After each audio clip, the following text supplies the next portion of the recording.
General यश Maurya sir, इस वक्त पाकिस्तान में जो कुछ भी हो रहा है, मैं नहीं कमेंट इस पर स्पेकुलेट करना चाहता कि कब भारत करेगा या क्या करेगा, लेकिन जो कुछ भी हालात हैं, इस सब की वजह केवल एक पाकिस्तान की आर्मी और पाकिस्तान की आर्मी के चीफ जनरल आसिम मुनीर, क्या सिर्फ वही हैं? अपने देश में बने हुए हालात के लिए भी और जो भारत के साथ इस वक्त तनाव बना हुआ है पाकिस्तान का, उसके लिए भी। सौरभ, आपने बहुत सही बात उठाई है।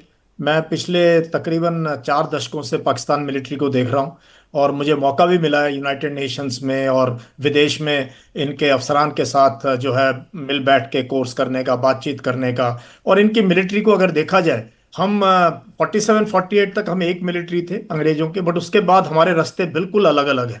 एक इंडियन मिलिट्री है जो कि टोटली पॉलिटिकल लीडरशिप के नीचे है, प्रोफेशनल मिलिट्री है और सही तरीके से अपने अवाम के लिए, अपने देश के लिए, अपने झंडे के लिए, अपने उस प्रकार से हमने अपने जो है आज़ादी के बाद अपने काम किए। पाकिस्तान की मिलिट्री को एक स्टेट मिल गया, बहुत बड़ा साइज मिलिट्री का मिल गया। ये पाकिस्तान की बदकिस्मती थी कि उनको इतनी बड़ी मिलिट्री मिली। ऊपर से इनके जो जनरल्स हैं, सीनियर ऑफिसर, बहुत फ्यूडल माइंडसेट के, बहुत ज़्यादा फ्यूडल माइंडसेट के, और इनको शुरू से ये पॉलिटिशियंस को डिसलाइक करते रहे और आम आवाम को भी ये हेट करते हैं। तो अब नतीजा ये हो गया कि पिछले कुछ सालों में जब से इन्होंने अपने, अब कारगिल में देखो कितने लोग मरवाए मुशर्रफ ने। मुशर्रफ मतलब अगर 7 मौतें भी मर जाएगा तो उन जो माओं का दर्द कभी भी पूरा नहीं हो पाएगा। यही आसिम मुनीर और ये लोग कर रहे हैं, जबकि कोई जरूरत नहीं थी इस टाइप का एक्शन करने की। आप पहलगाम में आए हो, आपने धर्म पूछ के, लोगों का कलमा पूछ के, औरतों को बच्चों को अलग करके एक मैसेज देने की, कोई इससे ज्यादा खराब कोई चीज हो नहीं सकती। और उनका जो स्पीच था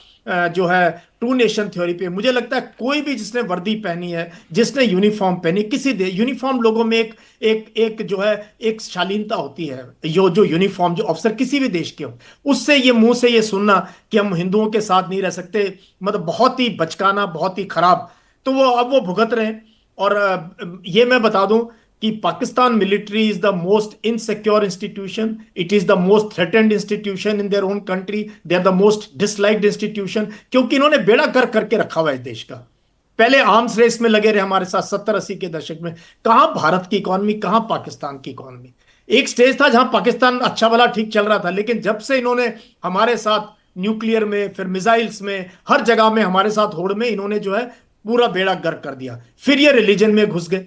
इनकी सबसे बड़ी ये थी, जियाउल हक से लगाओ, मुशर्रफ लगाओ, अब मुनीर को लगाओ। इन्होंने कोशिश करी है कि शायद रिलीजन का इस्तेमाल करेंगे तो बाइंडिंग फैक्टर होगा। रिलीजन ने कभी भी लोगों को बाइंड नहीं किया, ये बात मैं कई बार कह चुका हूं। मैं 1 साल बांग्लादेश में रहा जो कि इनसे अलग हुए थे।